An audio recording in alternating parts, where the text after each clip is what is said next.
अस्सलाम वालेकुम जनाब। सबसे पहले तो जिस बात पे हमें हैप्पी होना चाहिए वो क्या है, सिर्फ 3 दिन रह गए। आज मैं कह सकता हूँ कि वक्त गुजरने का पता ही नहीं लगा। कब हमने 50-60% ऑफ द सिलेबस ख़त्म भी कर लिया। जो ख़त्म किया है वो 50-60% ऑफ द सिलेबस है, और अगर आप साथ साथ करते रहे तो फिर तो बहुत मज़ेदारी वाली बात है। अगर आपने साथ साथ नहीं किया तो और मज़ेदारी वाली बात है कि आपको समझ आ जाएगा कि ज़िंदगी में टाइम कितनी कीमती चीज़ है।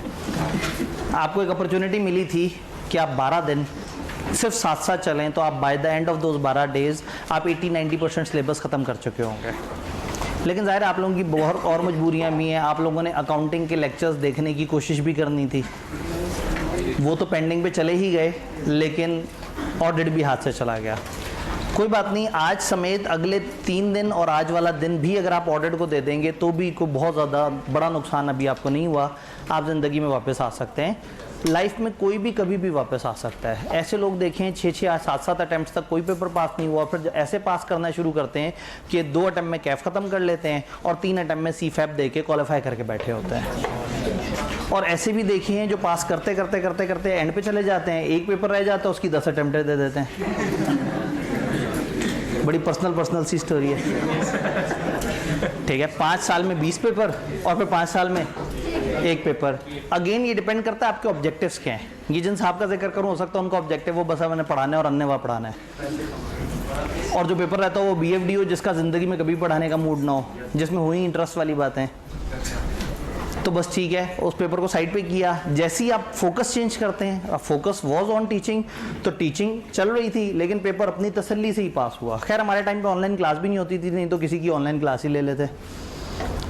तो आप लोग तो बहुत लकी हैं, आपके पास इतनी सारी ऑनलाइन क्लास हैं, आप जितने मर्जी लेक्चर पेंडिंग करना चाहें कर सकते हैं। क्योंकि ऑनलाइन क्लास का मुझे एक ही वो नज़र आता है यूज़, कि उसे आराम से पेंडिंग किया जा सकता है, टेंशन नहीं होती। फिजिकल क्लास पेंडिंग नहीं होती, वो भाग रही होती है। तो ये फिजिकल थी शुरू में, तो लोगों में जोशो खरोश ज़्यादा था, पर जब हमने इसको ऑनलाइन देना शुरू कर दिया तो वो जोशो खरोश थोड़ा सा कम हो गया।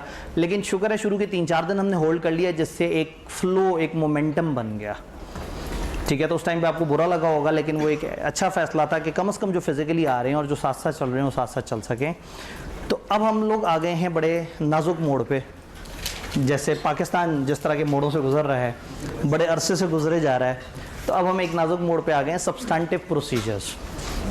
अगर आप गौर से देखें तो हम ख़त्म क्या कर चुके हुए हैं, हम चैप्टर 1-2 ख़त्म कर चुके हुए हैं। चैप्टर 11, 12, 13, 14, 15 हम अपनी किताब को एग्जैक्टली 2 हिस्सों में डिवाइड कर सकते हैं। चैप्टर 3 से लेके 10 और 4 के ऊपर भी बात कर चुके हैं। 3 से 10 तक को प्रोसीजर्स कहते हैं, 3 से 10 तक को प्रोसीजर्स कहते हैं, और रेस्ट ऑफ द बुक में अदर देन प्रोसीजर्स, बाकी जो आपकी चीज़ें हैं, एंड पे क्या होगा, शुरू में क्या होगा, साइड बाय साइड आप क्या काम कर रहे होंगे, वो सारी चीज़ें हैं। तो अब हमने अदर देन प्रोसीजर सारी चीज़ें कर ली हैं, और चैप्टर 4 में प्रोसीजर्स के ऊपर सैम्पलिंग एविडेंस क्या है, हमने इसके ऊपर भी बात कर ली है। चैप्टर 3 रिस्क असेसमेंट को डील कर रहा है, 5 और 6 कंट्रोल्स को डील कर रहे हैं, और 7, 8, 9, 10 substantive procedure including analytical procedures को डील कर रहे हैं। तो आज का हमारा टारगेट है other than analytical procedures, chapter 8, 9 और 10 यानी कि सब्सटेंटिव प्रोसीजर्स को डील करें। सब्सटेंटिव प्रोसीजर ऑडिट में एक हवा के तौर पे माने जाते हैं, एक खौफ होता है इनका।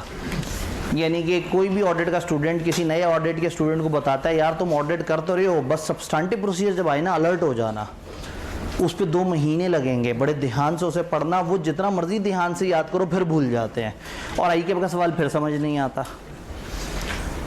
चूँकि इनका खौफ बहुत ज़्यादा है, क्योंकि इसमें हमने प्रोसीजर बनाने होते हैं, और जब ये नन्हे मुन्ने राही जब प्रोसीजर बनाते हैं तो उनको हर एरिया की समझ भी नहीं आती। तो टीचर बेचारा पहले हर एरिया को पकड़ के उस एरिया के बारे में बताता है, वो एरिया क्या है, फिर बच्चों से उनकी अकाउंटिंग पूछता है जो बच्चों को नहीं आती। फिर टीचर तंग आके वो अकाउंटिंग भी खुद ही बताने की कोशिश करता है, फिर उनसे कहता है अच्छा जी अब इसमें हम यूँ प्रोसीजर लगाएंगे, यूँ लगाएंगे, यूँ लगाएंगे। समझ आए या ना आए बच्चा उसे याद कर लेता है। तो इस पे काफ़ी गौर व फिक्र करने के बाद इस रवायती स्टाइल को कुछ साल पहले तोड़ा और उसके बाद हमने सब्सटेंटिव प्रोसीजर को एक डिफरेंट तरीके से करना शुरू कर दिया।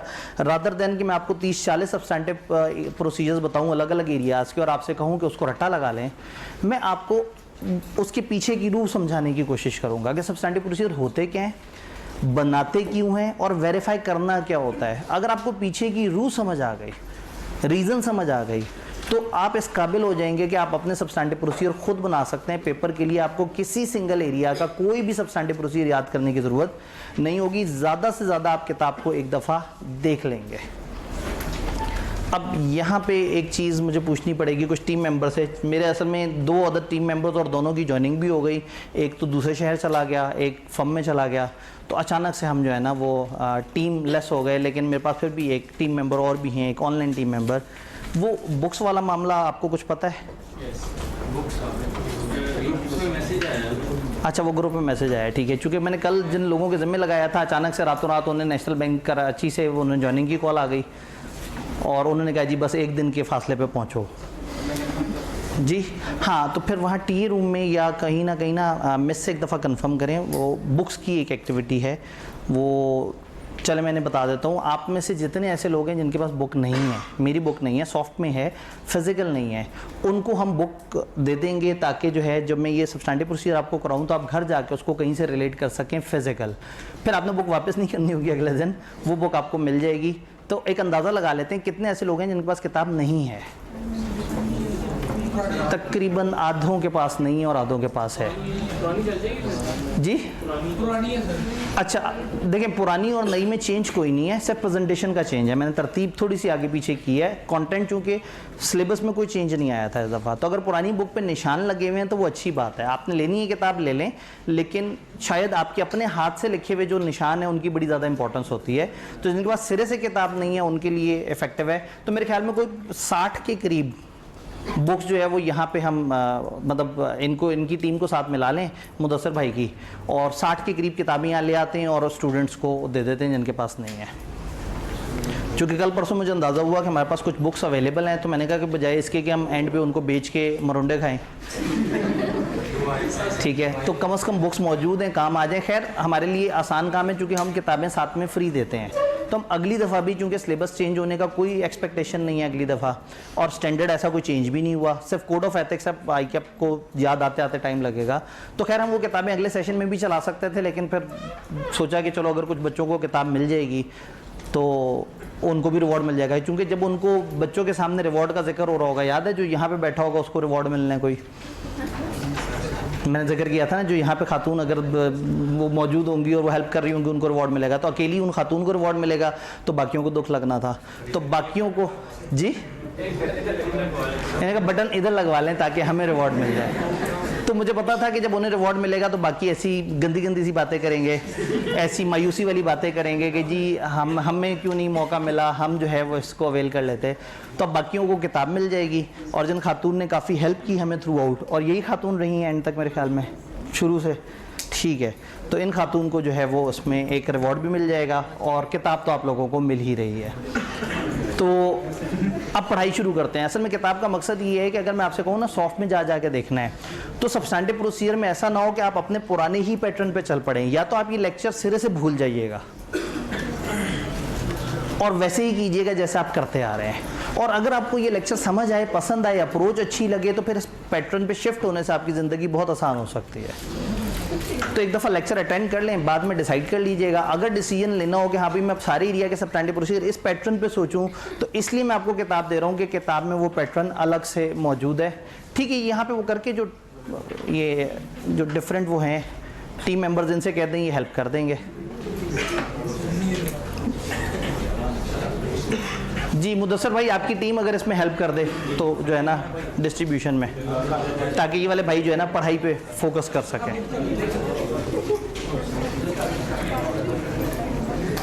अब मैं ये भी नहीं कह सकता कि क्लास से जाते हुए ले लीजिएगा, क्योंकि मैं चाह रहा हूँ कि आप उसको या इस तरह से कर लें, चलें ठीक है, आ रहा है डिस्ट्रीब्यूट हो जाए बेहतर है। तो जिस जिस बच्चे को चाहिए हो उसने बता देना है, मैं नहीं पलट के देखूंगा आपके पास पहले से किताब थी या नहीं। हाँ हाथ खड़े कर लें, उनको, ताकि वो किताब दे सकें। एक भाई इस साइड से डिस्ट्रीब्यूट करना शुरू कर दें, आगे से पीछे की तरफ जाएंगे तो फिर वो कन्फ्यूजन नहीं होगी। आप अगर छोटे भाई के लिए भी लेना चाहें जी, तो ऐसा नहीं है कि इन किताबों का हमारे पास यूज़ नहीं है, ज़बरदस्ती नहीं लेनी किताब। अगर वाकई ही किताब की आपको ज़रूरत है तो ठीक है, नहीं तो वो किसी और बच्चे के काम आ सकती है। पुरानी नहीं है भाई, लेटेस्ट है। उन्होंने कहा कि इनके साथ कचरा पड़ा हुआ था, इन्होंने सोचा ये लेटेस्ट किताब है, ऐसे ना करें। दुनिया जो है ना वो अच्छाई को समझती नहीं, वो कहते नहीं ये कुछ गड़बड़ होगी बीच में, इन किताबों में प्रिंटिंग गलत हुई होगी, इनके नंबर उल्टे लगे हुए होंगे।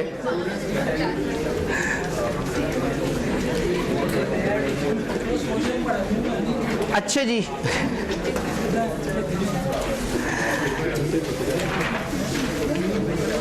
अच्छा, और क्लास ख़त्म होने के बाद भी किसी को एहसास हो कि मैं उस वक्त किताब ले लेता तो कोई अच्छी बात होती, तो आप जाते जाते टी रूम से पूछ सकते हैं, अगर वहाँ कोई किताब पड़ी हुई हुई तो आप वहाँ से उनसे ले सकते हैं। जी, एक बात कहना चाह रहा हूँ, अल्लाह खैर करे। जब भी कोई ऐसे कहता है ना तो उसके बाद कोई ख़तरनाक बात कर रहा होता है वो। अल्लाह खैर करे, बताएं। अभी तो किताबें सबको मिल गई, ठीक है, लेकिन जो बच्चे रिपीट कर रहे हैं उनको भी किताबें ना देने का क्या मकसद? जी, जो बच्चे रिपीट कर रहे हैं उनको किताबें ना देने का क्या मकसद है? यानी कि हम क्या करते हैं, हम प्री रिजल्ट में किताबें देते हैं, लेकिन हम पोस्ट रिजल्ट वालों को नहीं देते। रीज़न बीइंग कि पोस्ट रिजल्ट किसे कहते हैं? जो बाद में आते हैं, जो रिजल्ट के बाद आता है। तो ऐसा थोड़ी होता है एक बंदा इंतजार कर रहा था कि रिजल्ट के बाद एडमिशन लूँगा। रिजल्ट के बाद 95% लोग वो आते हैं जो उस सब्जेक्ट को रिपीट कर रहे होते हैं। जब उस सब्जेक्ट को लोग रिपीट कर रहे होते हैं तो इसका मतलब उन्होंने पिछली दफ़ा पढ़ा होता है, उनके पास एक किताब होती है जिस पर उन्होंने निशान लगाए हुए होते हैं। अब होता ये है कि जब वो बच्चे आएँ और हम उनको किताब देना शुरू कर दें तो वो सोचते हैं अरे नई किताब है, चलो इस पर शिफ्ट हो जाते हैं। वो उनकी पुरानी नोटिंग, वो सारी वर्किंग बेकार हो जाती है, वो नई किताब पे शिफ्ट हो जाते हैं और अल्टीमेटली एंड पे उन्हें अंदाज़ा नहीं होता, उनका नुकसान हो गया होता है। हमारे लिए वो किताब दे देने में प्री और पोस्ट में पता है कितना फ़र्क होता है? प्री में अगर 5000 बच्चा आएगा ना तो पोस्ट में आएगा 1000 बच्चा। जब हम 5000 बच्चों को दे सकते हैं तो 1000 बच्चों पे कितना को नुकसान हो जाना है भाई, ठीक है। तो शायद इसके पीछे कोई साफ़ सुथरी रीज़न हो, शायद कोई बेहतर रीज़न हो। तो वो रीज़न यही है कि वो उन बच्चों को ना, तो हम किताब दे भी देते थे, उनके काम नहीं आती थी और फिर हमें दुख होता था कि वो किताब किसी ऐसे बच्चे को मिलती जिसके काम आती। अच्छा, जब किसी को फ्री किताब देंगे तो किताब तो ले लेनी है, उसके बाद पूरा सेशन टेंशन में रहना है कि मेरी वाली अपडेटेड है, ये वाली अपडेटेड है। तो इसलिए फिर हम पोस्ट रिजल्ट में किताब को अवॉइड कर रहे होते हैं। वरना मतलब वही बात है कि हमें को बहुत ज़्यादा इंक्रीमेंटल उस टाइम पे नहीं पड़ता।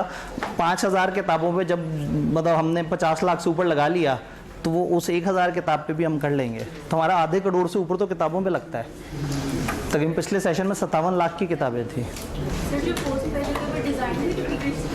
जी, post batch primarily design repeaters के लिए होता है। प्रॉब्लम ये है कि कुछ बच्चे पोस्ट में अचानक से जागते हैं कि अब हमने पढ़ना शुरू करना है, वो पोस्ट में आ जाते हैं। तो वो बेसिकली वो यूज़र्स गलत होते हैं। हमने जिनको टारगेट किया होता है वो लोग होते हैं जो रिपीटर हों, लेकिन टीचर्स हम कहते हैं कि आपने पोस्ट में यही सोच के पढ़ाना है कि लोगों को नहीं आता होता तो पास करके बैठे होते। तो एक बिगिनर को जब पता होता है कि ये लोग शुरू से पढ़ा रहे होंगे तो वो पोस्ट को ज्वाइन कर लेता है ये सोच के कि मुझे पढ़ाई पूरी मिल जाएगी, लेकिन जब उसे किताब नहीं मिलती तो अचानक से वो इमोशनल हो जाता है कि ये क्या बात हुई, क्या पोस्ट वालों का कोई हक नहीं, क्या प्री वालों को ही किताब मिलनी थी। तो इसलिए फिर वो वाली कन्फ्यूजन होती है। तो हम पहले किताबें देते थे, लेकिन हमें समझ आया कि वो किताबें देने से फ़ायदा कम और नुकसान ज़्यादा हो रहा था, तो इसलिए पोस्ट वालों की किताब रोक ली। ठीक है भाई, क्या उम्मीद है सारी बात क्लियर हो गई? यकीन माने इसके पीछे बहुत सॉफ्ट कॉज थी, हमारा मकसद बच्चों के साथ बेरहमी करना नहीं था। इंशाल्लाह आप लोगों को कहीं भी नज़र नहीं आएगा, आपको तो बताने का फ़ायदा कोई नहीं, आप वैसे ही कैफ से निकल रहे हैं इंशाल्लाह। तो हमारी नीयत हमेशा साफ़ होती है। शायद हमारी एग्जीक्यूशन उतनी खूबसूरत आपको ना नज़र आए, शायद हम फेसबुक पे जा के अपने गिनवाते ना हो कि द वेरी फर्स्ट कॉलेज जो बस किताबें भी देता है, जो ऐसे भी करता है। वरना कितना आसान है, कोई भी बच्चा अचानक से चलते फिरते मेरी वीडियो बनाए या क्लास में से क्लिप निकाले, उसके ऊपर बड़े अच्छे से टैग लगाए और कहे द ओनली कॉलेज और सलूट है इन लोगों को, और इस तरह से करके हमें इस तरह की मार्केटिंग नहीं करनी आती। हमारी इस तरह की टीमें ही नहीं है। और अगर आप में से कोई हमारी तारीफ़ की पोस्ट कर दे, अल्हम्दुलिल्लाह अप्रूव ही नहीं होनी। तो हम दुश्मनी में चलते हैं ये सोशल मीडिया के पेजेस से, क्योंकि ये कहते हैं कि हमें पैसे दो, हम आपकी पोस्टें लगाएं, हम आपकी मार्केटिंग करें, या आप अपने एम्बेसडर्स को भेजो और वो मार्केटिंग करें। हमें वो चीज़ मुनासिब नहीं लगती। अल्हम्दुलिल्लाह सीना बसीना रीच से यहाँ तक पहुँचे हैं, और जो सच है वो यही होता है कि जो एक स्टूडेंट दूसरे स्टूडेंट को बताता है कि यार इस तरह से पढ़ लो, फ़ायदेमंद है, वो अच्छा है। फेसबुक को देख के अगर ओपिनियन बनाएंगे तो आप उस टीचर से पढ़ रहे होंगे जिस टीचर के पास बच्चा ही कोई नहीं है, लेकिन फेसबुक पे उसके 300 वोट पड़े हुए होंगे। तो ये एक प्रॉब्लम है। वापस इधर आ जाएं, वापस इधर आ जाते हैं। मैं इसीलिए डर गया था, मैंने कहा जब इन्होंने सवाल पूछा है तो उसके पीछे कोई ख़तरनाक चीज़ निकल आनी है। तो हम लोगों ने सब्सटेंटिव प्रोसीजर्स को समझना है, उसकी रूट कॉज को समझना है। आप डॉक्टर के पास जब जाके कहते हैं कि मेरे सर में बहुत दर्द हो रहा है, तो वो आपसे पूछता है अच्छा खांसी है साथ में या नहीं, अच्छा बुखार हुआ था या नहीं हुआ। जब उसे रूट कॉज समझ आती है ना, तो दवाई सही वाली देता है। लेकिन उसने रट्टा मारा हुआ हो कि जैसे ही को मेरे पास आके कि सर में दर्द, मैं फ़ौरन से उसे ये दवाई दे दूंगा, तो 90% तो शायद वो सही दवाई दे दे, लेकिन 10% उससे गलत हो जाएगा काम और मरीज़ के लिए नुकसानदेह हो जाएगी। तो एक तरीका ये है कि हम रट्टा मार लें सारे सब्सटेंटिव प्रोसीजर्स को, उसमें मेहनत भी बहुत ज़्यादा है और उसके बाद भी हमें कंफर्म नहीं होगा हम सही लिख रहे हैं नहीं लिख रहे। और दूसरा ये है कि हम उस रूट कॉज को तलाश करें कि वो पीछे वजह क्या है जिससे सब्सटेंटिव प्रोसीजर बन रहे हैं। तो सब्सटेंटिव प्रोसीजर्स हमेशा बनाए जाते हैं अजर्शंस वेरीफाई करने के लिए। 315 नामी स्टैंडर्ड, रिस्क असेसमेंट नामी स्टैंडर्ड, ये बताता है कि ऑडिटर ने जब ऑडिट करना है उसने कुछ अजर्शंस वेरीफाई करनी है। ऑडिट इज अबाउट आप कुछ अजर्शंस को कंफर्म कर दें, आपको ऑडिट हो जाएगा। अजर्शन किसे कहते हैं? अजर्शन कहते हैं मैनेजमेंट के क्लेम्स को। मैनेजमेंट के वो क्लेम जो उन्होंने किए हैं या नहीं किए, लेकिन फाइनेंशियल्स में वो चीज़ें मौजूद होनी चाहिए। तो ऑडिटर ये चेक करता है कि मैनेजमेंट के वो क्लेम फाइनेंशियल्स में हैं या नहीं है। तो किसी भी एरिया के सब्सटेंटिव प्रोसीजर्स बनाते हुए ये जहन में रखना है कि आपको 5-6 सवालों का जवाब चाहिए होता है। हर चीज़ को वेरीफाई करने के लिए ना कुछ अजर्शंस होती हैं। इसमें रेगुलर क्लास में मैंने एक एग्जांपल दी थी, तो मैं वहीं से स्लाइड यहाँ पे वो कर रहा हूँ वक्त बचाते हुए। हमने 3 ऑफ कर देना है। मैं एक एग्जांपल देता हूँ कि फ़र्ज़ करें आपको किसी ने कहा कि आपने हमारी बिल्डिंग को बताना है कि हमारी बिल्डिंग कैसी है। एक साहब आपके पास आए, आप बिल्डिंग्स के बारे में बड़ी अच्छी राय रखते हैं, उन्होंने कहा ज़रा आओ हमारे साथ चलो और हमारी बिल्डिंग को देख के हमें ओपिनियन दो कि हमारी बिल्डिंग कैसी है। आप जब जा रहे थे तो रास्ते में एक जगह पे वो भाई साहब ने गाड़ी रोकी, गाड़ी साइड पे लगाई, उन्होंने कहा यहाँ से आगे हम अगले 2 किलोमीटर पैदल चलेंगे। आपने कहा क्यों? उन्होंने कहा इसलिए कि बिल्डिंग तक पहुँचने का रास्ता पैदल जाता है, गाड़ी 2 किलोमीटर पीछे लगानी पड़ती है। आपने कहा बिल्डिंग है कितनी बड़ी? उन्होंने कहा 12 मंजिला। आपने कहा 12 मंजिला एक बड़ी बिल्डिंग है और उधर तक पहुंचने का रास्ता पैदल है, मैं नहीं जा रहा, फजूल बिल्डिंग है आपकी। क्या आपने बिल्डिंग देखी? लेकिन आपने कह दिया फजूल बिल्डिंग है, क्योंकि बिल्डिंग में अजर्शन मिसिंग है। एक अच्छी बिल्डिंग में एक रीज़न ये होनी चाहिए कि उसकी लोकेशन अच्छी हो, उस तक अप्रोच अच्छी हो। तो जब आपको अप्रोच नहीं मिली तो आपने ये नहीं कहा कि अप्रोच गलत है, आपने कहा बिल्डिंग गलत है। बात समझ रहे हैं? मैं फिर अगली एग्जांपल देता हूँ कि आप वहाँ बिल्डिंग तक पहुँचे, फ़र्ज़ करें उसकी अप्रोच सही है, बिल्डिंग तक पहुँचे और उस बंदे ने कहा जी इस बिल्डिंग में पार्किंग मौजूद नहीं है, तो मैं गवर्नमेंट की पार्किंग में ज़रा जाके लगाऊँ गाड़ी। 12 मंजिला इमारत है और उसमें पार्किंग। तो आप बिल्डिंग में एंटर होने से पहले पता है क्या कहेंगे? फजूल बिल्डिंग है, बकवास बिल्डिंग है। फ़र्ज़ करें पार्किंग भी है, लोकेशन भी अच्छी है, आप अंदर पहुँचे, ग्राउंड फ्लोर देखा, बड़ा अच्छा लगा, आपने कहा हाँ भाई लिफ्ट कहाँ है? उन्होंने कहा कौन सी लिफ्ट? जी जिससे ऊपर जाते हैं। उन्होंने कहा सीढ़ियों से ऊपर जाते हैं। लिफ्ट तो मतलब काफरों ने ईजाद की है, ठीक है, यहूदी प्रोडक्ट है। लिफ्ट लगा के हम क्यों इसराइल को सपोर्ट करें? इसराइली कंपनियां बना रही है लिफ्ट, हम सीढ़ियों से लेके जाएंगे। तो ऑर्डर ने कहा भाई अगर 12वें फ्लोर पे किसी ने जाना हो तो उन्होंने कहा एक एक करके चला जाए, पहले वो पहले फ्लोर पे जाए, फिर दूसरे पे, फिर तीसरे पे। यानी इतनी बड़ी बिल्डिंग, इतनी ज़बरदस्त बिल्डिंग और उसमें लिफ्ट ही नहीं है। आप नाराज़ होकर बाहर निकल आए और पलट के का बकवास बिल्डिंग है। फ़र्ज़ करें उसमें लिफ्ट होती लेकिन उस बिल्डिंग में हवा का निज़ाम ना होता, उस बिल्डिंग का डिज़ाइन गलत होता, LDA से अप्रूव ना हुआ होता, उसका नक्शा ऐसा होता कि आग लगने या क्राइसिस की सूरत में लोगों के मरने का खदशा हो सकता है। अब आप गौर से देख रहे हैं, एक बंदा चाह ये रहा था कि आप उसकी लिफ्ट को वेरीफाई, उसकी बिल्डिंग को वेरीफाई करो।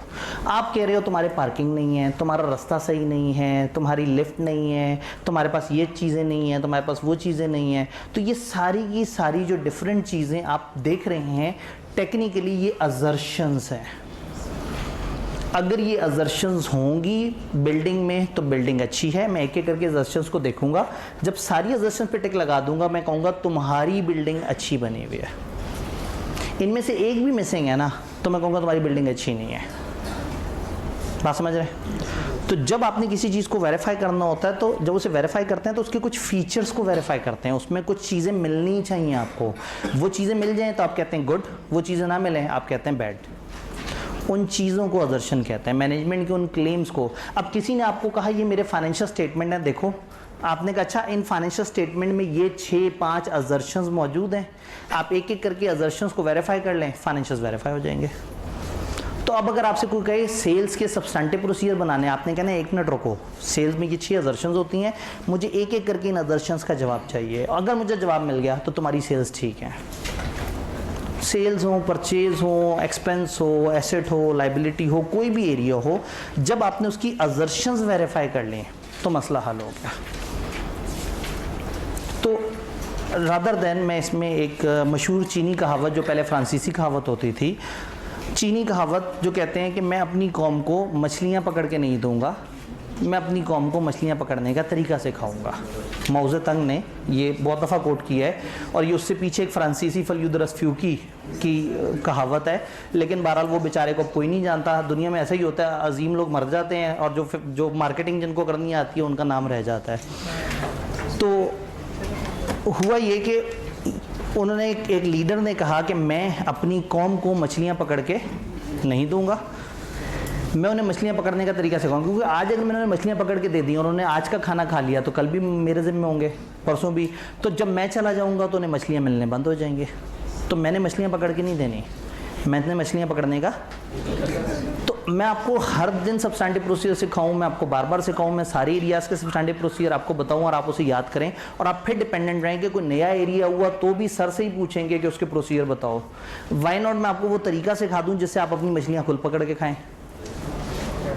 तो मैं आपको मछलियाँ पकड़ना सिखाऊंगा।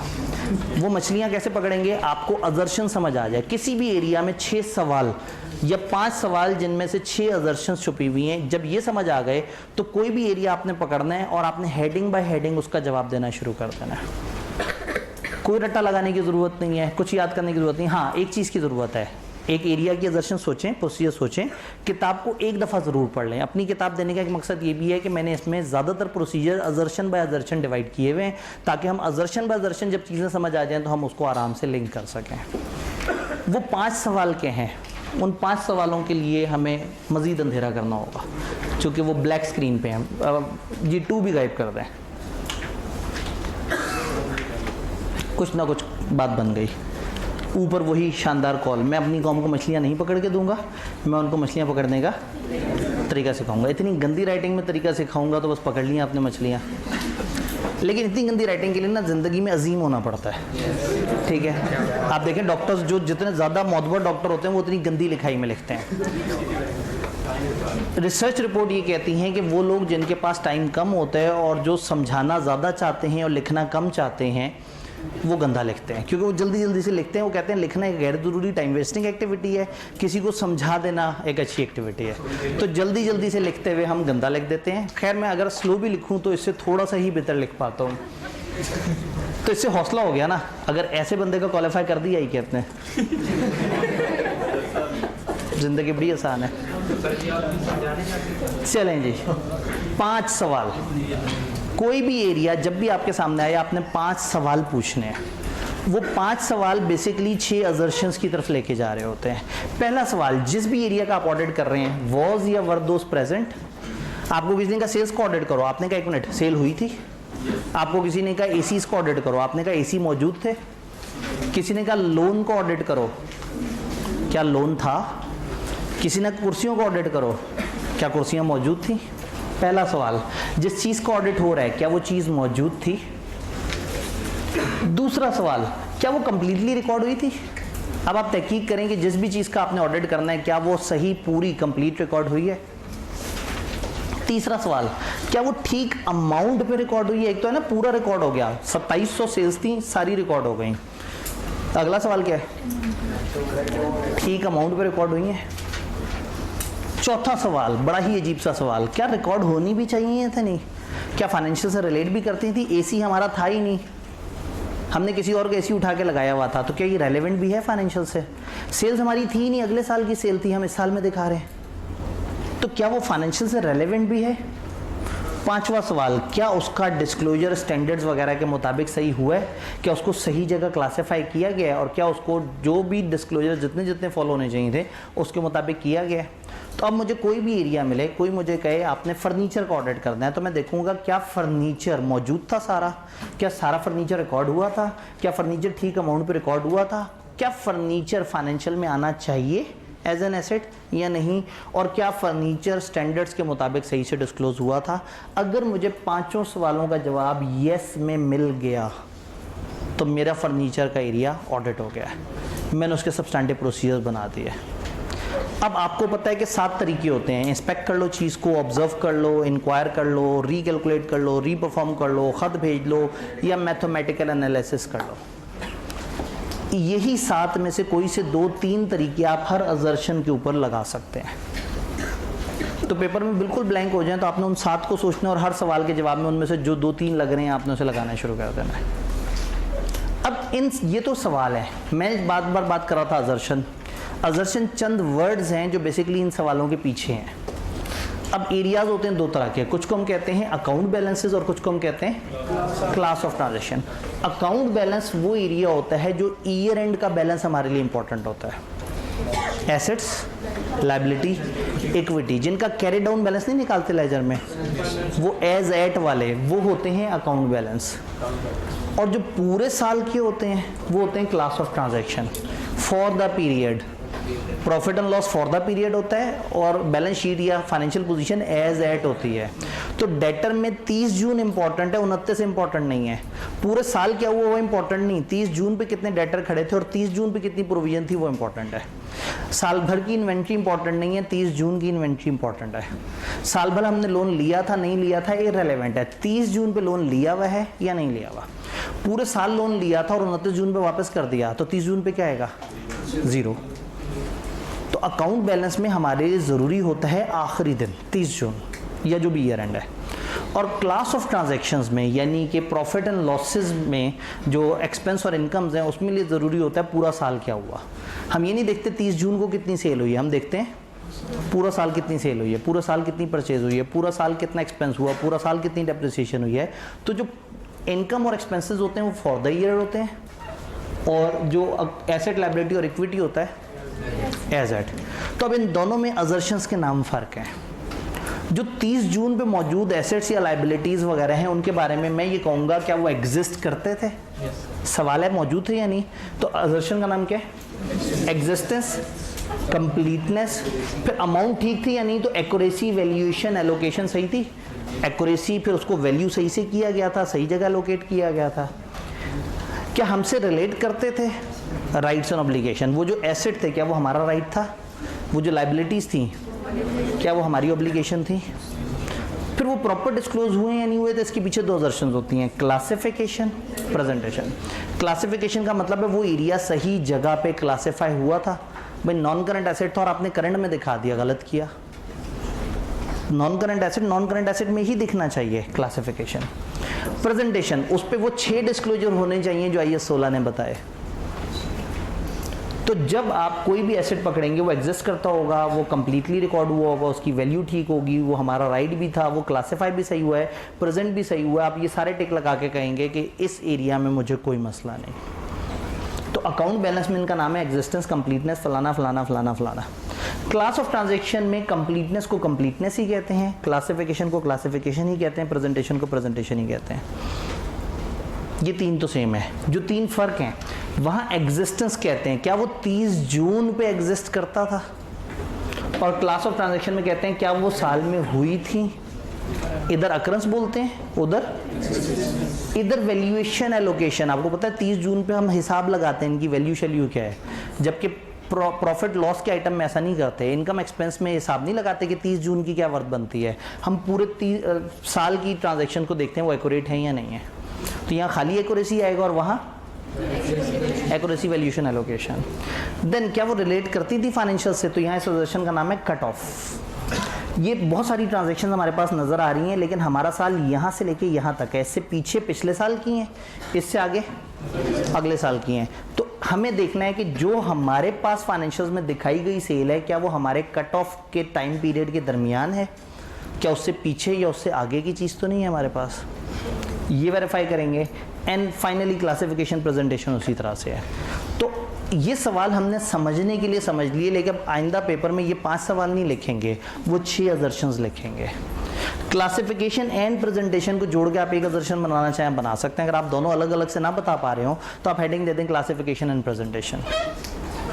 तब होना ये है कि पेपर में एक एरिया आएगा। फॉर एग्जांपल एरिया आ गया जनरेटर के एक्सपेंसेस, जनरेटर की फ्यूल एक्सपेंसेस। तो आप समझेंगे कि ये अकाउंट बैलेंस है या class of transaction, class of transaction. फिर क्लास ऑफ ट्रांजैक्शन की आप अजर्शंस को जहन में लेके आएंगे। फिर हर अजर्शन पे बैठ के सोचेंगे कि इसको वेरीफाई मैं कैसे करूं। Audit is very common sense.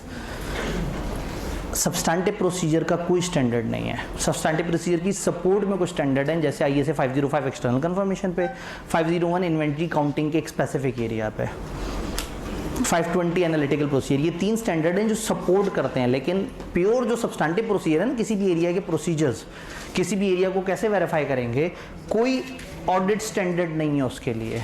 ये आपने हमेशा अपनी जजमेंट से लगाने होते हैं। तो एक तरीका है कि आप किताब को रट्टा मार लें, एक तरीके हमें ये समझ आए। कॉन्सेप्चुअल फ्रेमवर्क याद है, हमने कहा था कि बजाय इसके कि हम ऑडिटर को 900 सिचुएशंस बता दें और उनका सलूशन बता दें, हम उसको एक टोटका बता देंगे कि तुम चीज़ों को कॉन्सेप्चुअल फ्रेमवर्क पे परखो और उसके बाद यूं कर लेना, मसला हल हो जाएगा। तो ये वो कॉन्सेप्चुअल फ्रेमवर्क है सब्सटैंटिव प्रोसीजर का। अब किताब में 30 एरियाज हों, 35 हो, 40 हों, उनके अलावा आई के अपने पेपरों में 3-4 और तरह की पूछी हों, दुनिया का कोई भी एरिया आ जाए, अगर आपको उस एरिया की सेंस है, उस एरिया के बारे में थोड़ी बहुत उसकी अकाउंटिंग का अंदाज़ा है, तो आप सिंपली इस अजर्शंस की लिस्ट से उसके सब्सटैंटिव प्रोसीजर बना सकते हैं। बात समझ आई? फिर भी आप में से कुछ लोग होंगे वो कहेंगे नहीं सर, रट्टा लगाए बगैर ना चैन नहीं आता। तो मेरे पास एक ऐसा पेज भी है जिसमें इन सारी अजर्शन के चंद टिपिकल ऑडिट प्रोसीजर्स लिखे हुए हैं। कुछ ना भी पेपर में याद आए तो अलग अलग तरह की अजर्शंस के आगे अलग अलग तरह के प्रोसीजर्स हैं। किताब में चैप्टर 3, चैप्टर 4, चैप्टर 7 ये 3 जगह इसकी डिस्कशन होती है। तो आपको 4 या 7 में ये चीज़ मिल जाएगी, ठीक है। तो पेज 60, ये पेज आपके पास आ रहा है।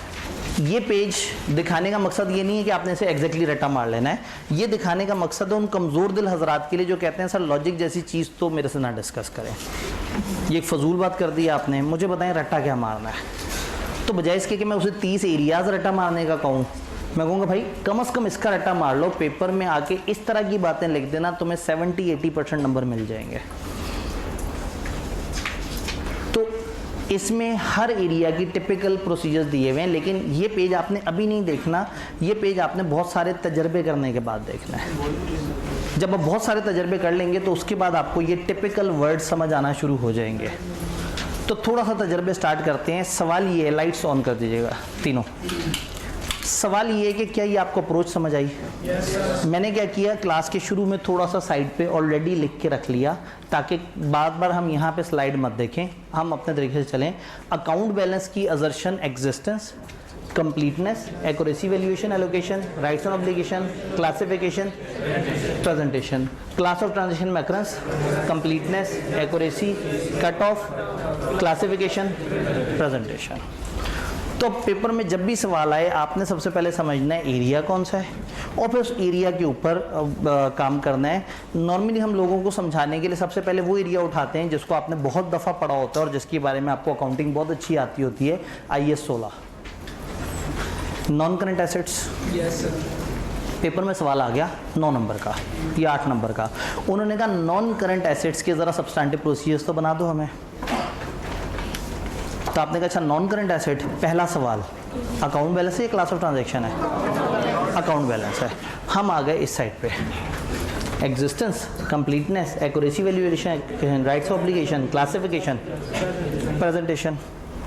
इसमें कंप्लीटनेस थोड़ी टेक्निकल होती है, अगर आपको ज़्यादा डॉक्यूमेंट्स का पता हो उस एरिया का तो आप इसको कवर कर लेते हैं, तो हम थोड़ी सी तरतीब बदल लेंगे।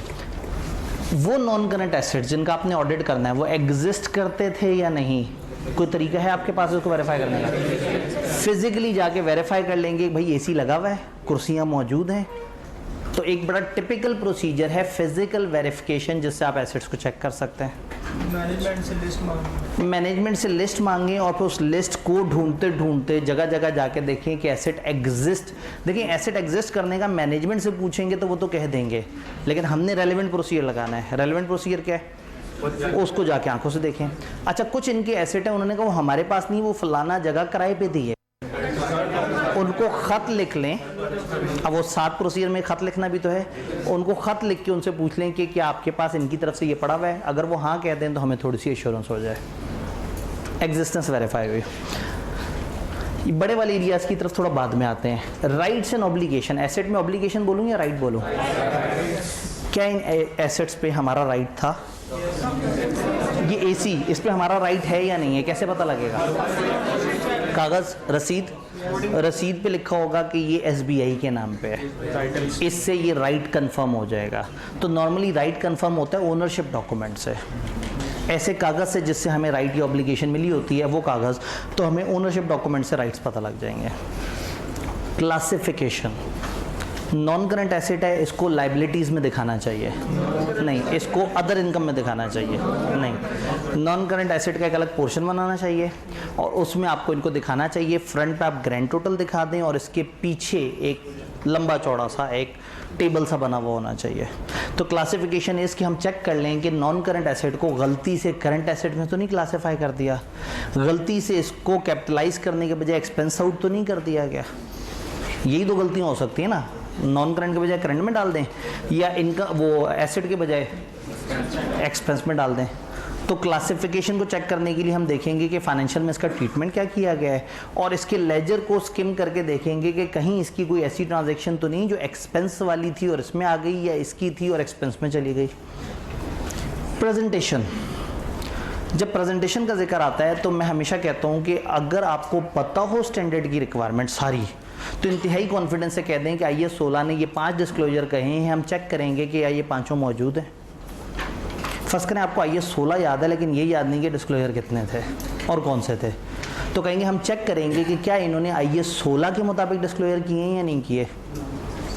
फर्स्ट करें आप ईमान के सबसे हल्के लेवल पे हैं, आपको स्टैंडर्ड का नाम भी नहीं आता, डिस्क्लोजर्स का भी नहीं पता, लेकिन ये ज़रूर पता है कि इसका कोई ना कोई अकाउंटिंग स्टैंडर्ड ने तरीका तो बताया होगा।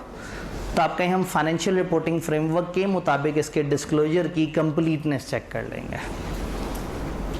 ये जुमला भी वैलिड है, लेकिन इससे ऊपर वाला जुमला ज़्यादा प्यारा है और उससे ऊपर वाला जुमला बहुत ही प्यारा है। जिसको जितना ज़्यादा आता हो वो उतना खुल के बोल सकता है। तो प्रेजेंटेशन आपकी कवर हो गई। हमने 2 चीज़ें नहीं छेड़ी थी, कंप्लीटनेस, जितने भी एसेट नज़र आ रहे हैं वो कंप्लीट हैं या नहीं है, ये कैसे पता लगेगा? रजिस्टर्स देखने हैं, एसेट्स की जगह जगह रजिस्टर होते हैं। भाई इस कमरे में अगर 150 पौने 200 कुर्सियाँ हों तो कोई ना कोई जिम्मेदार होगा जिसको पता होगा भाई इस कमरे में इतनी कुर्सियाँ, उसने कोई रिकॉर्ड बनाया हुआ होगा। तो जितना भी स्टॉक होता है, जितने भी एसेट्स होते हैं, जितनी भी चीज़ें होती हैं, उनकी लिस्टें बनी होती हैं, उनके रजिस्टर बने होते हैं। तो कागज़ों से शायद गायब कर दिया, लेकिन जिनकी जिम्मेदारी है भाई आप एसेट अकाउंट्स में गायब कर देंगे, लेकिन आप फिजिकली तो नहीं गायब करेंगे। आप अपने एम्प्लॉई को रिस्पॉन्सिबल तो ठहराएंगे ना कि इसकी तुमने हिफाजत करनी है।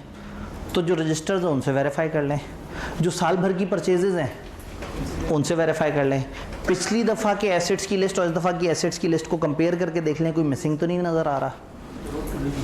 तो कंप्लीटनेस का टिपिकल प्रोसीजर होता है, आप सारे डॉक्यूमेंट्स को आपस में क्रॉस वेरीफाई करते हैं। जब आप उनको आपस में एक दूसरे से मैच करते हैं तो पता लग जाता है क्या मौजूद और क्या मिसिंग है। कंप्लीटनेस समझ आई?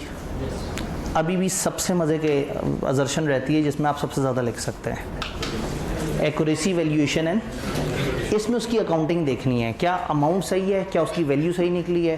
तो अब यहाँ आप अकाउंटिंग पे डिबेट करेंगे कि चूंकि नॉन करंट एसेट है तो IAS 16 ने इसके 2 ट्रीटमेंट बताए हुए हैं, कॉस्ट और जब आता हो तो कितना मज़ा आता है। रीवैल्यूएशन मॉडल अगर हो तो फिर अब ऑडिटर क्या चेक करे, क्या रीवैल्यू सही हुआ था। अगर एक्सपर्ट आया तो एक्सपर्ट वाली बातें लिखना शुरू करते हैं, ठीक है। फिर वैल्यूअर की रिपोर्ट देखेंगे, उसके साथ मैच करेंगे, फिर जो रीवैल्यूएशन सरप्लस है उसका ट्रीटमेंट पूछेंगे। फिर जो ज़्यादा अकायद स्ट्रॉन्ग रखता है वो कहेगा इंक्रीमेंटल डेप्रिसिएशन रिवर्स तरीके से ऐड हो रही थी या नहीं हो रही थी। फिर हो सकता है कोई बताए कि जिस वक्त हम कॉस्ट से रिवैल्यूएशन मॉडल की तरफ जाएं तो क्यूमुलेटेड डेप्रिसिएशन के 2 सलूक हो सकते हैं। अब पता नहीं, मतलब वही बात है कि आप ईमान के कौन से दर्जे पे बैठे हुए हैं। आपको पता है कि हम एक तरफ उसकी टोटल अमाउंट बढ़ा दें या उसको सिरे से गायब कर दें और नए सिरे से नई कॉस्ट के ऊपर हम उसको दोबारा से प्रोवाइड फॉर करना शुरू कर दें। तो जिसको जितना आता है वो उतना लिखेगा, जिसके पास जितना टाइम है वो उतना लिखेगा। बहुत गहराई में ना भी जाए तो 5-6 लाइनें हर बंदा लिख लेगा। अभी तो रिवैल्यूएशन मॉडल है, कॉस्ट मॉडल में तो बहुत कुछ है। अगर मैनेजमेंट हमें कहेगी कि रिवैल्यूएशन मॉडल है तो हम चेक करेंगे कि क्या स्टैंडर्ड की रिक्वायरमेंट पूरी हो रही है रिवैल्यूएशन मॉडल की। ये मत बताएं कि वो रिक्वायरमेंट क्या है, क्योंकि आपको भी नहीं याद आ रही। लेकिन ये तो बता सकते हैं कि हम चेक करेंगे कि वो वाली रिक्वायरमेंट पूरी हो रही है या नहीं हो रही।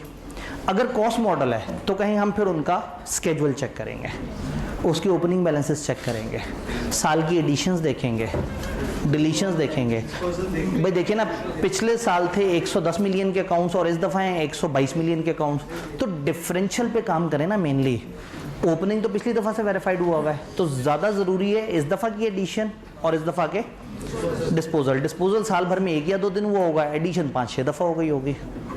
तो अगर आपके पास कम ट्रांजैक्शन हो तो 100% पे जा सकते हैं, 100% वेरीफाई कर लें। एडिशंस नहीं कर सकते, डिस्पोजल 100% वेरीफाई कर लें। ओपनिंग बैलेंस देखेंगे, एडिशन डिलीशंस वो करेंगे, क्लोजिंग बैलेंस को मैथमेटिकली रिकैलकुलेट कर लेंगे। This plus this minus this is equal to this. Cumulated depreciation का ओपनिंग बैलेंस पिछले साल से वेरीफाई कर लें फॉर द ईयर, और डिस्पोजल्स के ऊपर डेप्रिसिएशन पे जो काम कर रहा है उसने को वर्किंग बनाई होगी। क्लोजिंग मैथमेटिकली निकाल लें और कैरिंग अमाउंट भी अगेन उसके क्लोजिंग से उसका क्लोजिंग माइनस करना है। सिर्फ इसी पे ही आप पूरा सफ़ा भर सकते हैं, इस असर्शन पे। अब 9 नंबर का सवाल आया था, 9 नंबर कम नहीं होते, लेकिन आप देखें आपने 9 नंबर के लिए कितना सारा पेट भर दिया। आपने एग्जिस्टेंस में 2 लाइनें लिख दी, कंप्लीटनेस में 2 लाइनें लिख दी, इसमें आपके पास फिर 10-12 लाइनें थी। फ़र्ज़ करें हम उनसे 6-7 ही लिख देते हैं। इसमें आपने 1 लाइन लिख दी कि ओनरशिप डॉक्यूमेंट्स वगैरह देख लो। क्लासिफिकेशन में आपने 2 बातें कर दी। आपने प्रेजेंटेशन में ज़्यादा आता है तो ज़्यादा लिख दिया, कम आता है तो कम से कम 1-1.5 लाइन लिख दी।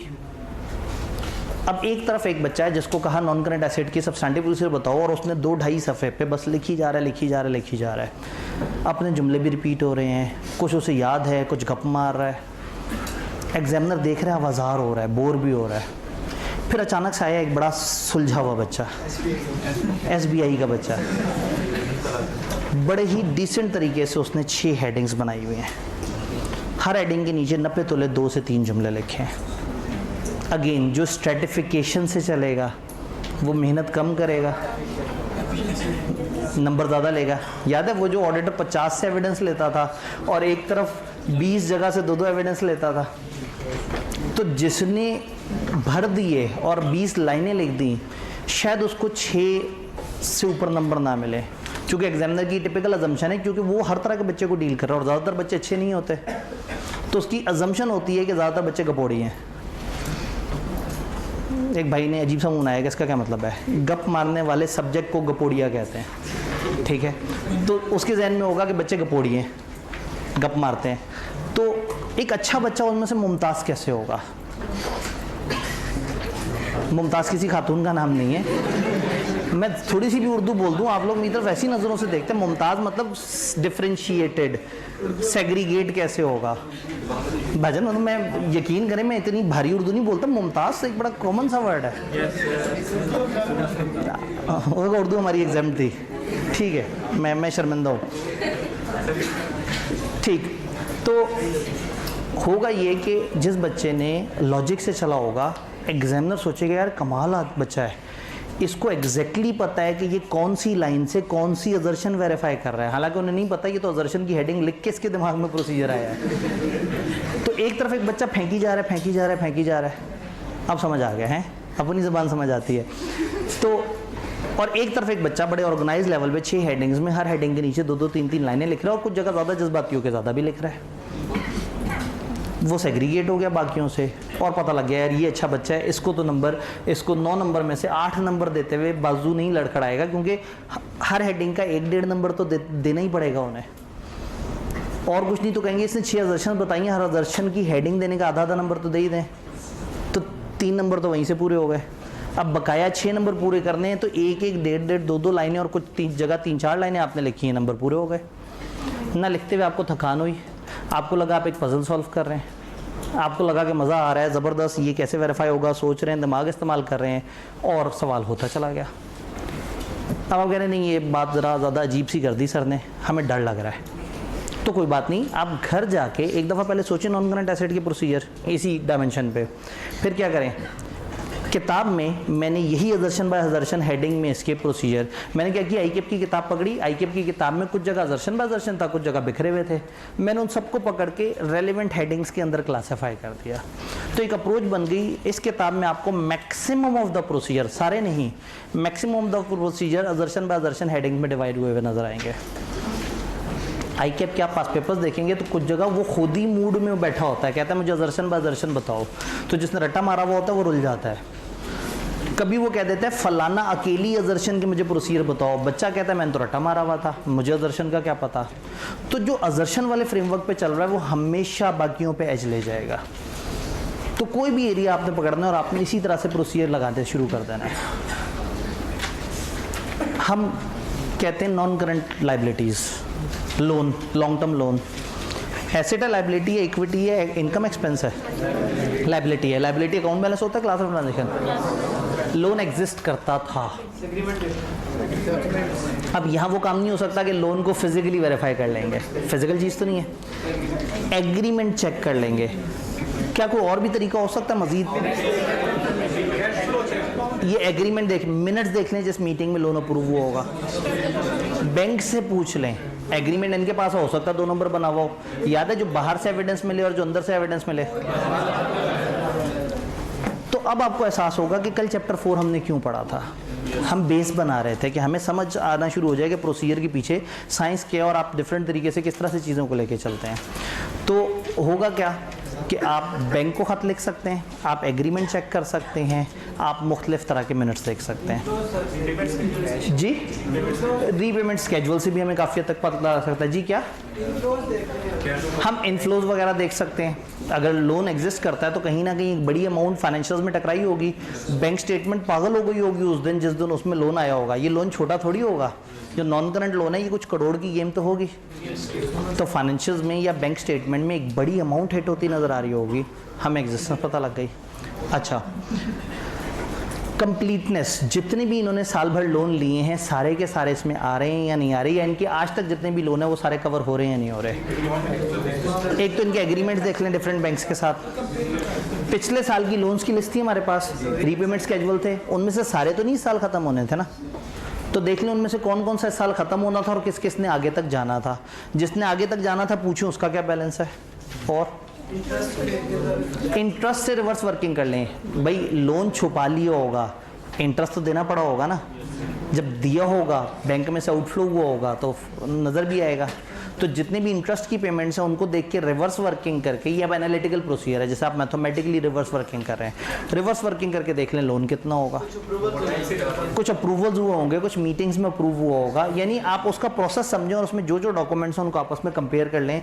तो एक बात हमें समझ आ रही है, एग्जिस्टेंस नॉर्मली मिल के या कागज़ देखने से वेरीफाई होती है, कंप्लीटनेस नॉर्मली डॉक्यूमेंट्स को क्रॉस मैच करने से होती है।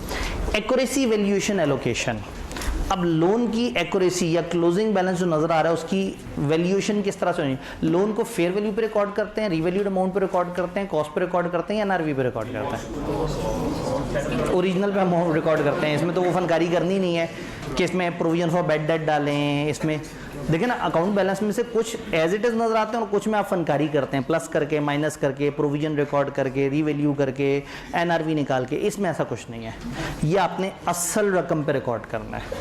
इम्पॉर्टेंट ये है कि हमने देखना है कि रीपेमेंट स्केड्यूल के मुताबिक क्या चीज़ें सही हैं। क्लाइंट ने कहा हमारे ईयर एंड का लोन का बैलेंस है 43 मिलियन, कैसे वेरीफाई करें? रीपेमेंट स्केड्यूल देख लें उन सारे लोन्स के, उन सब में देख लें उतनी उतनी पेमेंट होने के बाद कितना बचना चाहिए, फिर देख लें उतनी उतनी पेमेंट हुई बैंक स्टेटमेंट में तो उतना उतना बचना चाहिए। फिर भी डर लग रहा है कि पता नहीं, बैंक से कंफर्म कर लें, बैंक को खत लिख के उससे पूछ लें कि भाई तुम ये बताओ कि ईयर एंड पे तुम्हारे रिकॉर्ड के मुताबिक हमने कितने देने हैं तुम्हारे, वो पता कर लें और उन्हीं की शीट को रिकैलकुलेट कर लें। आपको तो इतने सारे अल्फाज पता है ना, खुद से बना लें, उनकी वो शीट को कैलकुलेट कर लें, आंखों से देख लें, ऑब्जर्व कर लें, बहुत सारे तरीके हैं। राइट्स एंड ऑब्लिगेशन, एसेट में राइट होता है तो लाइबिलिटी में क्या जो ये दिखा रहे हैं लोन वाकई इनकी लाइबिलिटी है? एग्रीमेंट देखें, एग्रीमेंट ने अगर कहा ये आपने लाजमी देने हैं, बैंक ने कंफर्मेशन के वक्त कहा हाँ भाई हमारे इन्होंने इतने पैसे देने हैं, तो ये सारी चीज़ें, और हम उसके ऊपर इंटरेस्ट दे रहे हैं, तो ये सारी चीज़ें क्या कर दे रही हैं? बहुत डर लग रहा है, आप एक काम कर लें, इनसे लिखवा भी लें राइटिंग में कि हाँ भाई हम लोगों ने इतने पैसे देने हैं। याद है लिखवाने के एडिशनल सपोर्ट तो है। एक भाई ने कहा मॉर्गेजेस वगैरह देख लें। अब देखें ना, आप जितना सोचेंगे आप उतना गहराई में जा सकते हैं। अगर आपने एक लोन लिया है तो लोन पे सिक्योरिटी होगी और सिक्योरिटी कहीं रजिस्टर हुई होगी, तो एक दफ़ा देखें इनकी कौन कौन सी सिक्योरिटी रजिस्टर हुई है और उनसे पूछें भाई सिक्योरिटी रजिस्टर हुई है, रजिस्ट्रार कहता है कि इतना लोन है, तुम लोग कह रहे हो इतना लोन नहीं है, तो वहाँ से भी हमें कंफर्म हो जाएगा कि ये लोन इनकी ऑब्लिगेशन है या नहीं। अगर एक इंडिपेंडेंट रजिस्ट्रार तक ने उसका मॉर्गेज चार्ज रजिस्टर किया हुआ है तो उसका मतलब लोन लिया था। क्लासिफिकेशन, आपको पता है लोन जो है वो अदर इनकम में दिखाते हैं, करंट एसेट्स में क्विक एसेट्स करके दिखाते हैं नहीं, लोन के दो हिस्से करते हैं, करंट पोर्शन करंट लायबिलिटी में। तो अब क्लासिफिकेशन में चेक करें कि एक तो ये लोन में और वहाँ पे करंट और नॉन करंट में बाइफरकेट होकर नज़र आ रहा है। अब आते हैं प्रेजेंटेशन की तरफ। नॉन करंट लायबिलिटी प्रेजेंट कैसे होती है? अब अगेन हो सकता है आपने ऐसा कोई स्टैंडर्ड ना पढ़ा हो, तो आप क्या लिख दें, फ्रेमवर्क के मुताबिक इसके डिस्क्लोजर को हम रिकॉर्ड कर देंगे। नॉन करंट लायबिलिटी टोटल पे नज़र आती है और नीचे ब्रेकअप में जितने जगह से आपने जो जो लोन लिए होते हैं उनका आप ब्रेकअप दिखा रहे होते हैं, और फिर नोट्स टू द अकाउंट्स में उसके इंपॉर्टेंट जो कॉवेनेंट्स हैं उनको लिखा होता है। तो नहीं भी पता तो वो जेनेरिक जुमले तो दे सकते हैं। औसतन 6 या 8 नंबर का सवाल होता है सब्सटेंटिव प्रोसीजर का। एक दफ़ा ICAP जोश में आया था और 15 नंबर का सवाल पूछ लिया था, लेकिन पूछा भी फिर इन्वेंट्री में से था। इन्वेंट्री ऐसी चीज़ है कि IS2 आपकी रगों में बह रहा होता है, तो आप तो पागल हो जाते हैं इन्वेंट्री देखते साथ ही, आप तो आधी अकाउंटिंग उसमें डाल देते हैं। 3 हमारे ऐसे एरियाज़ हैं जहाँ आपकी अकाउंटिंग हमारे ऑडिट में काम आ सकती है।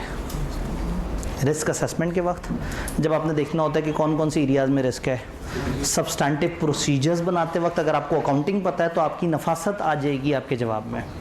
और नंबर 3 705 706 में जब आपने ओपिनियन देनी है, तो इसलिए हम क्लास के पहले दिन ये कहते हैं कि दिस इज़ हाईली रिकमेंडेड कि FR2 आपने या किया हुआ हो या साथ साथ कर रहे हो, नहीं तो कम से कम रिक्वायरमेंट है कि आपने FR1 किया हुआ हो। पिछली 2-3 अटैम्प्ट से हमने ये नोट किया है कि ICAP ने लेवल हल्का कर दिया और FR1 के स्टैंडर्ड्स पे चला गया है, और पिछली 2-3 अटैम्प्ट से ही ऐसा हुआ है कि FR2 ब्लॉक हुआ हुआ है। FR1 पास नहीं होता तो आप FR2 नहीं उठा सकते, तो कुछ बच्चे उस वक्त ऑडिट उठा लेते हैं।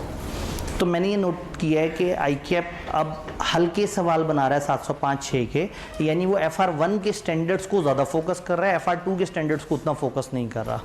स्टिल फिर भी हम ये कहते हैं कि आपकी तैयारी अच्छी होनी चाहिए, और आप हल्का फुल्का अगर कोई स्टैंडर्ड आए, जैसे IS10 आया तो उसके ऊपर डिस्कशन कर दी, कोई और स्टैंडर्ड आए तो उसके ऊपर टीचर थोड़ा सा आपको हेल्प आउट कर दे, जैसे रिलेटेड पार्टी वो तो खैर आपके सिलेबस में ही नहीं है, तो उसमें थोड़ी सी डिस्कशन हो जाए। जैसे रेगुलर क्लास में भी हमने वेट किया था खास टाइम तक अकाउंटिंग के टीचर का, फिर हमने कहा हम सेशन के एंड पे वो करेंगे, तो हमारी रेगुलर क्लास की एक क्लास हमारी पेंडिंग रहती है, याद है ना?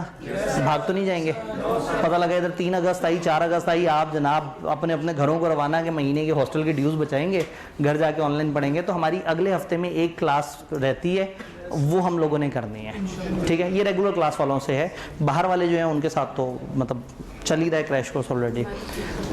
क्या ये बात समझ आई? जी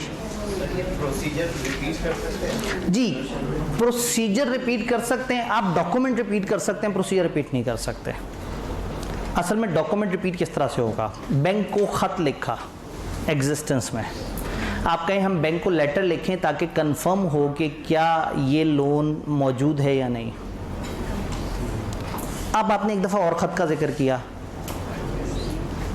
वैल्यूएशन में आपने कहा बैंक को हम एक्सटर्नल कंफर्मेशन करेंगे ये जानने के लिए कि उनके पास भी सेम ही अमाउंट पेबल में आ रही है जितनी हमारे पास आ रही है। अल्फाज बदल गए, डॉक्यूमेंट एक है लेकिन अजर्शन फ़र्क है। डॉक्यूमेंट एक है लेकिन आप जो पूछ रहे हैं वो फ़र्क है। तो टेक्निकली ख़त भेजना एक ऐसा प्रोसीजर है कि जैसे ही बैंक का नाम आए आपने ख़त वाली बात सोच लेनी है, उससे 3-4 अजर्शंस वेरीफाई होंगे। तो होता क्या है कि बहुत सारे एरियाज़ की प्रोसीजर देखने के बाद आप, एक तो होता है ना आप हर अजर्शन के टिपिकल प्रोसीजर समझ जाते हैं, फिर क्या होता है आप हर एरिया के बारे में कुछ टिपिकल बातें जानते हैं। जैसे कैश होगा तो कैश काउंटिंग सबसे बड़ा प्रोसीजर होगा, बैंक या लोन होगा तो बैंक का ख़त सबसे बड़ा प्रोसीजर होगा। तो आप फिर क्या करते हैं, कुछ टोटके बना लेते हैं, तो आप वो वाला डॉक्यूमेंट रिपीट कर दें लेकिन अल्फाज आपने थोड़े से बदल लेने हैं। इसके लिए अब अगेन वही वाली बात है, ये हवाई बात हो रही है, आपकी इंग्लिश शायद बहुत ज़्यादा अच्छी ना हो, इसीलिए सपोर्ट में आपके पास ये किताबें हैं कि आप जिस भी एरिया के प्रोसीजर बनाएं। यानी जब आप इस किताब को यूज़ कर रहे होंगे तो अक्सर लोगों को जो ये हमारी किताब नहीं देख रहे होते, किसी और की किताब देख रहे होते हैं, तो वहाँ आईकेप के हिसाब से चैप्टर नहीं बने हुए होते। आईकेप का चैप्टर 8 नॉन करंट एसेट्स के सबस्टैंडिव प्रोसीजर है, चैप्टर 9 करंट एसेट्स के सबस्टैंडिव प्रोसीजर, और chapter 10 rest of the things, यानी कि non current liability, equity, income, expenses के एरियाज, वो सब चैप्टर 10 में क्लासीफाई किए हुए हैं।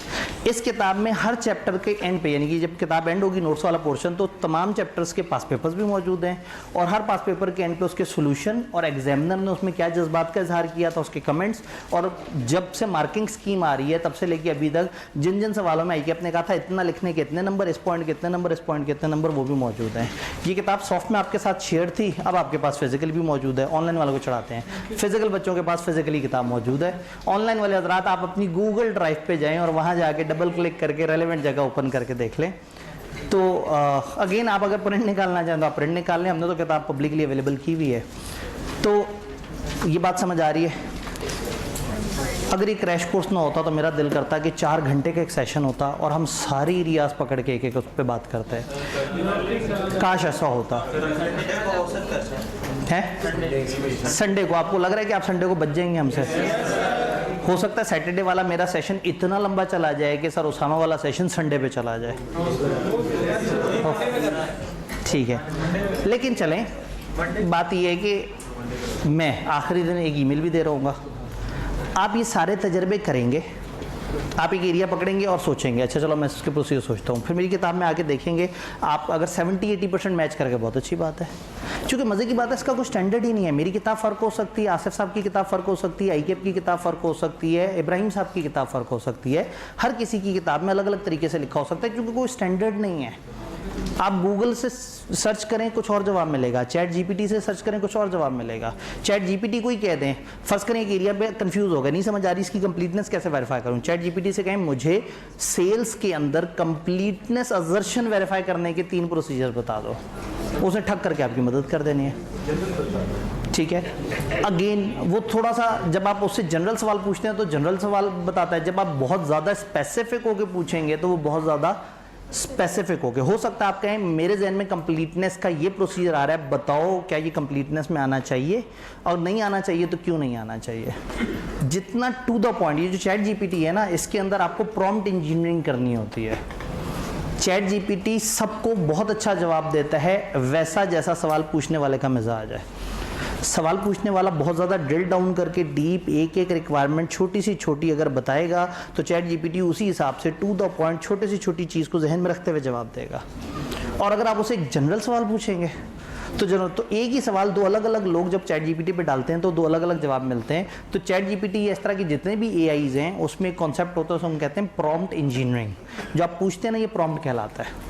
तो प्रॉम्प्ट इंजीनियरिंग का मतलब है आप अपना जितना अच्छा प्रॉम्प्ट देंगे, जितना अच्छा अपनी रिक्वायरमेंट जितनी वेल डिफाइंड करके भेजेंगे, उतना अच्छा जवाब मिलेगा।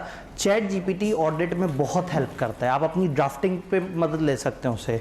एक सवाल आपने देखा, आपने उस पर ड्राफ्टिंग की, किताब से सवाल को सॉफ्ट कॉपी पेस्ट किया, अपने आंसर को पेस्ट किया, उसे कहा इस सवाल का मैंने ये जवाब दिया, बताओ इसमें क्या इंप्रूवमेंट हो सकती है, मुझे 5 में से नंबर दो। वो देगा नंबर 3। आप कहेंगे बताओ मेरी गलती क्या है, वो कहेगा ये। फिर कहो अच्छा इस सवाल को, मेरे आंसर को थोड़ा प्रोफेशनल टोन में ज़रा बेहतर करके लिख दो, वो बेहतर करके लिख देगा। तो आपके पास तो हर वक्त जेब में एक ड्राफ्टिंग टूल मौजूद है, विच इज़ चैट जीपीटी। आप ज़रूर हेल्प लें। आप अभी आपने एआई से हेल्प नहीं लेनी तो फिर कब लेनी है? तो एआई सिर्फ इसलिए नहीं है कि मुझे बहुत स्ट्रेस हो रही है, बताओ मैं क्या करूं। वो कहता सोना शुरू कर दो, नींद की गोलियां ले लो, लोगों से मत मिलो, इजी हो जाओ। तो this is more than that जिस तरह से आप यूज़ कर रहे हैं। ऑडिट में चूँकि बहुत सारी जगह प्रोफेशनल जजमेंट इन्वॉल्व है तो आप इससे पूछ सकते हैं। बहुत सारे सवालों का सलूशन अगर आप रिफाइन करना चाहें आप इससे पूछ सकते हैं। तो वापस इधर आते हैं, मैं वही बात कर रहा था कि काश वाकई ही इतनी गुंजाइश होती तो हम इस तरह से करते हैं, लेकिन गुंजाइश हमेशा कम होती है। लेकिन एरिया कोई भी हो सकता है। 2 एरियाज़ को क्विकली और देख लेते हैं। अब 2 एरियाज़ अब आपकी तरफ से आप फरमाइश करें। हाँ जी, एक ने कहा इंटरेस्ट, एक ने कहा इन्वेंट्री। इंटेंजिबल जिन्होंने कह दिया नहीं पता, हमारी इंटेंजिबल पे ये स्पेशल क्लास है, उसके पीछे का स्टैंडर्ड अकाउंटिंग वाला भी डिस्कस होना है। तो वो है रिप्लेसमेंट क्वेश्चन हमें उठाना पड़ेगा, ये एप्लीकेबल नहीं है। प्रोविजंस वो भी उसी में आई है 37, वो भी हमारा रहता है। अब समझ आया? जब हम सबसे पूछते हैं तो हमें कोई भी एक जवाब नहीं मिलता। Debtor, inventory, defer tax. इसलिए मैं फिर आपसे नहीं पूछ रहा था, क्योंकि आपसे पूछूं तो फिर जिसका सवाल पूछा गया वो बता देंगे, बाकी लोग कहेंगे कि ये क्या बात हुई, सर ने उसकी सुन ली। तो एक काम करते हैं, रैंडमली एक बच्चा चूज करते हैं और उसे कहते हैं जो इन्होंने बताया उसके अलावा कोई उसके दिमाग में आता हो। अब ये रैंडमली मैं वो करूँगा तो जजमेंट इन्वॉल्व हो जाएगी। चलें, फिर वो हम कहते हैं जिसका CRN नंबर के पहले 3 डिजिट हों। पता नहीं है इस वक्त CRN क्या चल रहा है? 14 उन्हें 12 से लेके 15 तक चल रहा है। चलें, जिसके पहले 3 लेटर हों 139। फरमाइश इन्वेंट्री। अब हमारे पास जो है ना फरमाइश इन्वेंट्री की आ गई है। अब ये एक रैंडम, दिस वाज रैंडम, आप समझ आया? अगर मैं अपनी पसंद से ढूंढता तो वो जजमेंटल होती। अब हमने रैंडमली एक टारगेट सेट किया, उसमें आ गया। अब भाई ने इन्वेंट्री कह दिया। इन्वेंट्री ऐसा एरिया है जिस पे ICAP ने भी काफ़ी फोकस किया हुआ है और आपको IS2 के मुताबिक भी आता है। जल्दी से देख लेते हैं कि ये एरिया इतना बड़ा है कि ये एक बहुत है, क्योंकि वक्त भी हमारे पास उतना ज़्यादा नहीं है। फिर भी आप जो भी एरिया सोचेंगे, प्रोसीजर सोचेंगे, किताब देखेंगे, जहन में सवाल आएंगे, परेशान होंगे। मैं सिर्फ एक ईमेल के फासले पे हूँ, atifabdifca@gmail.com। आपने कहना है सर मैं सेल के ऊपर सोच रहा था, सेल पे अक्रंस पे मैंने ये सोचा था, आपकी किताब में ये लिखा है, मुझे हजम नहीं हो रहा, समझ नहीं आ रहा, या मैंने क्लासिफिकेशन पे ये सोचा है, आपको ये ठीक लग रहा है, मैं उस पर जवाब दे दूंगा।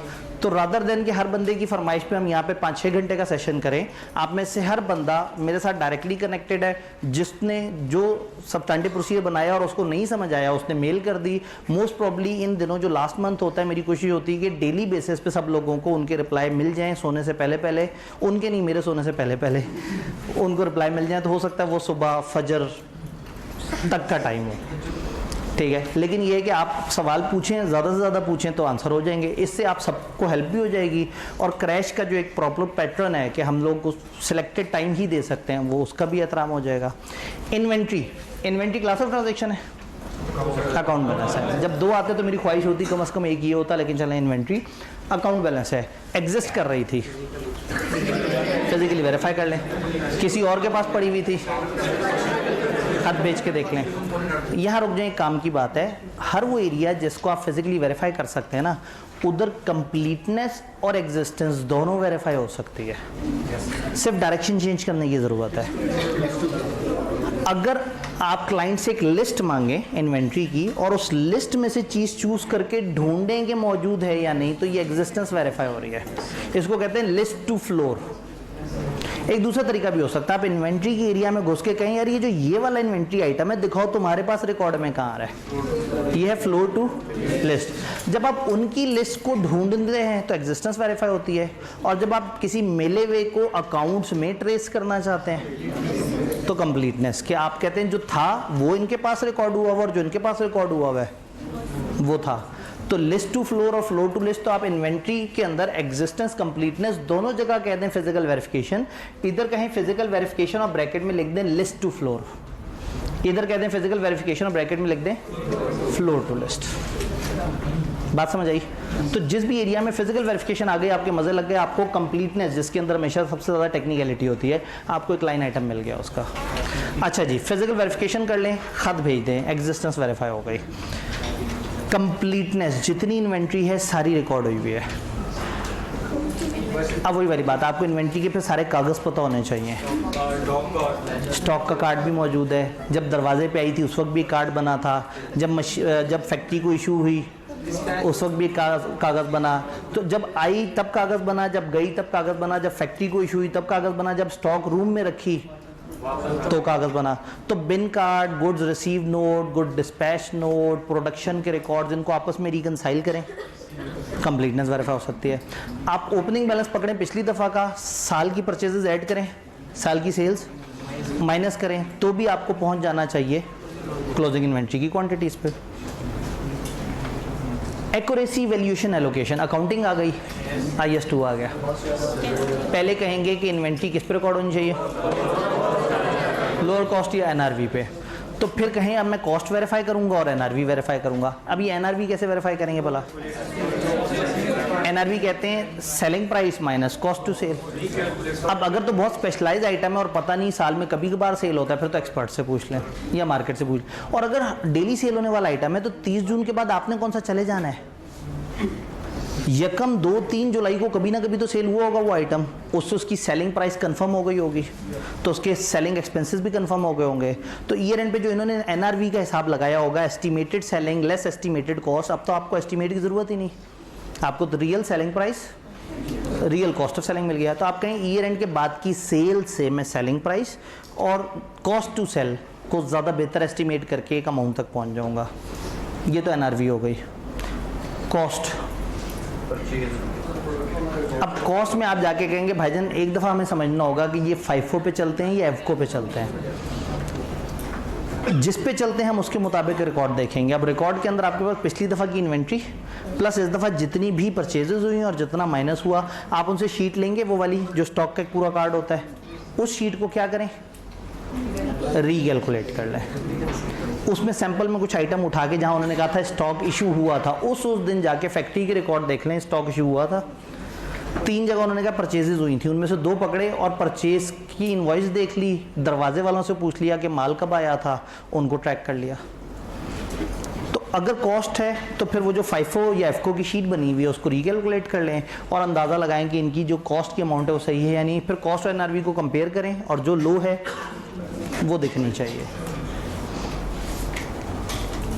अब एक्यूरेसी, वैल्यूएशन, एलोकेशन में हमने इतनी बात तो कर दी। आई के अपने सवाल पूछा 15 नंबर का एक दफ़ा और कहा मैन्युफैक्चरिंग कंपनी के लिए जवाब दो। 15 नंबर का मतलब वो चाहते थे हम बहुत कुछ लेके आए। मैन्युफैक्चरिंग कंपनी में हमें पता लग जाता है इन्वेंट्री 3 तरह की है, तो फिर वहाँ हमने वर्क इन प्रोसेस की भी बातें करनी थी, फिनिश गुड्स की बात करनी थी। तो हम इस वक्त जो बातें कर रहे हैं ये रॉ मटेरियल पे तो वैलिड है, लेकिन वर्क इन प्रोसेस के लिए फिर आपको प्रोसेस अकाउंटिंग की बातें करना होंगी कि हम इनका प्रोसेस अकाउंट देखेंगे, फिर हम देखेंगे मटेरियल सही एलोकेट हुआ था, लेबर सही एलोकेट हुआ था, ओवरहेड एब्जॉर्ब सही हुए थे, और फिर आखिरी और बहस भी अंडर ओवर एब्जॉर्प्शन, यानी जिसको कॉस्ट अकाउंटिंग भी आती है वो और ज़्यादा बेनिफिट में आ जाएगा।